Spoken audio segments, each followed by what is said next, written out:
Hey, Michelle here, and I want to first off ask you for forgiveness for the sound of the audio.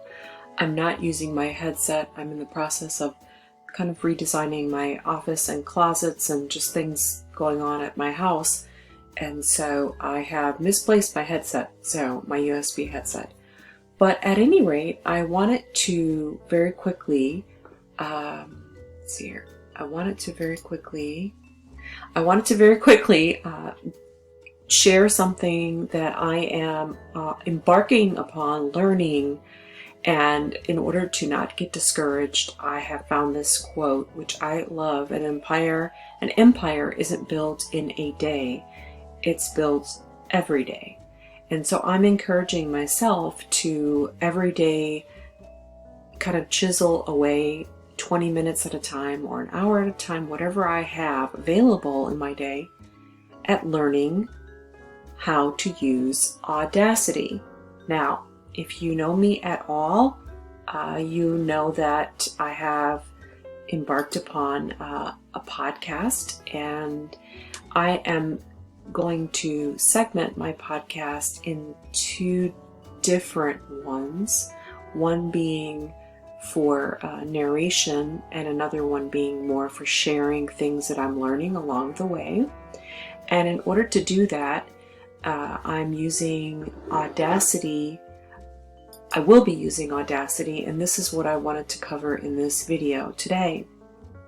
So what we're looking at right now is, if you go to manual.audacityteam.org, that's manual.audacityteam.org, you will find this manual. I have found a couple of other audio editing softwares out there, but I found, in doing my research, I found that Audacity had the better manual online, and there are more people teaching about this one. So the learning curve may be steeper, but because there is actually something to learn from online, I wanted to do that. So I only have about 13 minutes to do this video, and I don't want it to go on too long, so I just wanted to kind of get our feet wet with Audacity and just kind of go over some of the things that are found here on the manual. So if you go to the manual homepage, which is where I believe we are, and I'm going to actually click on it just to make sure. Okay, so this is the manual homepage. So it says here that there's a guide to the Audacity project window. And before you can even get into how to use the software, I believe you have to know how to navigate through it. So we're just going to go over the different areas of the project window, and we'll just go in order of 1 through 18. So number 1 is the menu bar. And so that is this area right here.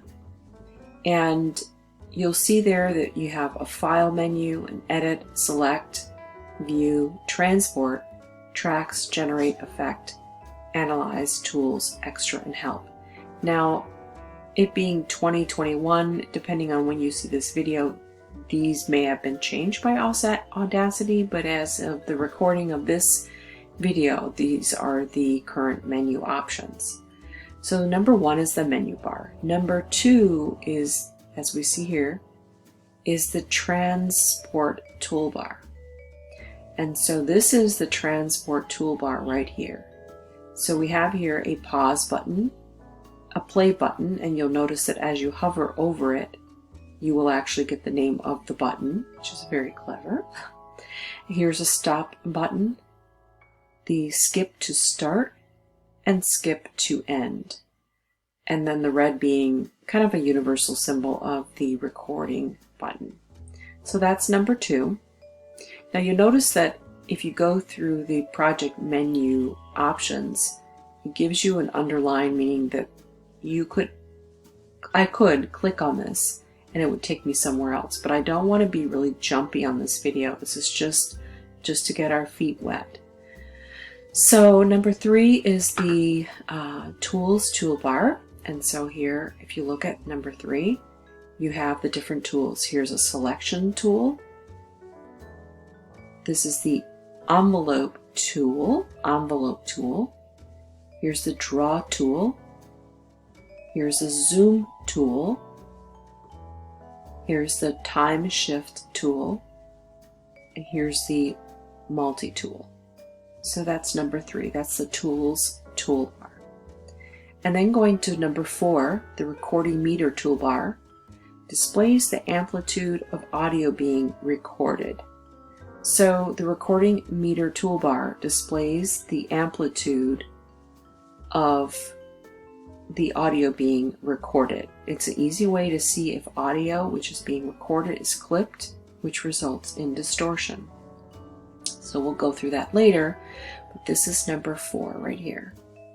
So that's the recording, the recording meter toolbar is right here.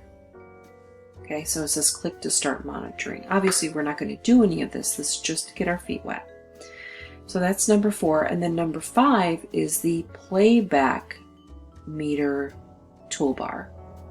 So the playback meter toolbar displays the combined amplitude of all audio tracks being played in the project window, which I believe is this area here.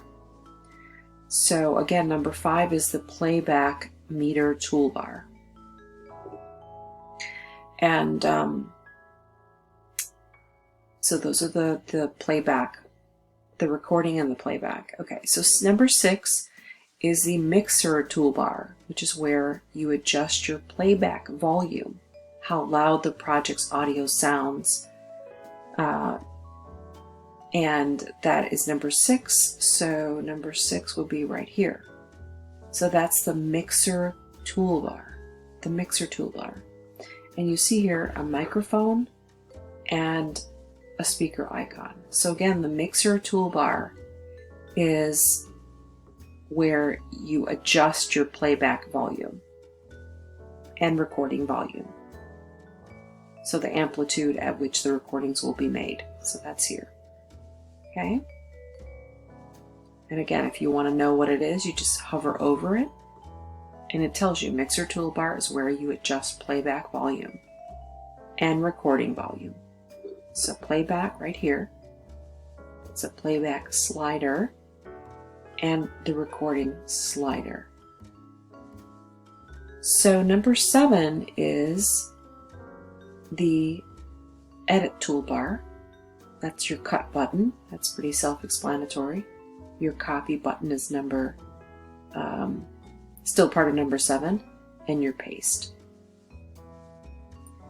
And then you have here your undo, your zoom in and zoom out. Get my mouse straight here.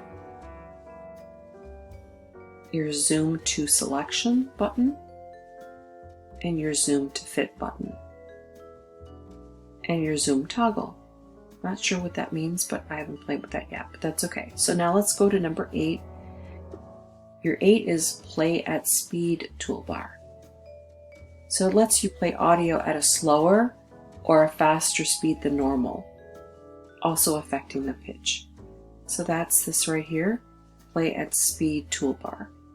So I guess you could make it go really slow at half speed or speed it up by 1.25. So that's number 8.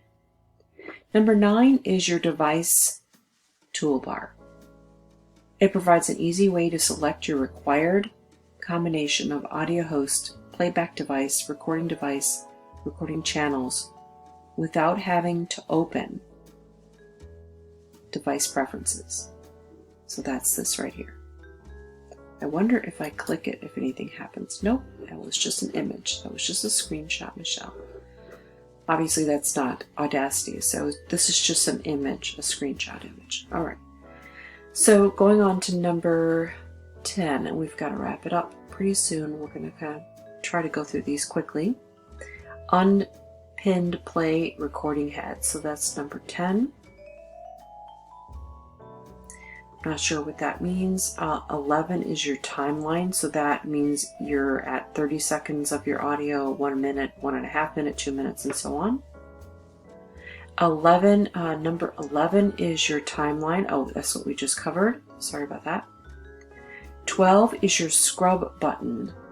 Number 12 is your scrub button, and number 12 is right here. Scrub ruler, rather. 13 is your track control panel. It's right here. This is your track control panel. And the track control panel at the left of the audio track has controls and status indicators for the track, including a track drop-down menu for changing view mode. Number 14, the vertical scale ruler is to the right. Okay, let's go to 14 is your audio track. That's right here. It's your sound wave, left channel of the stereo. And here's the right channel of stereo audio track.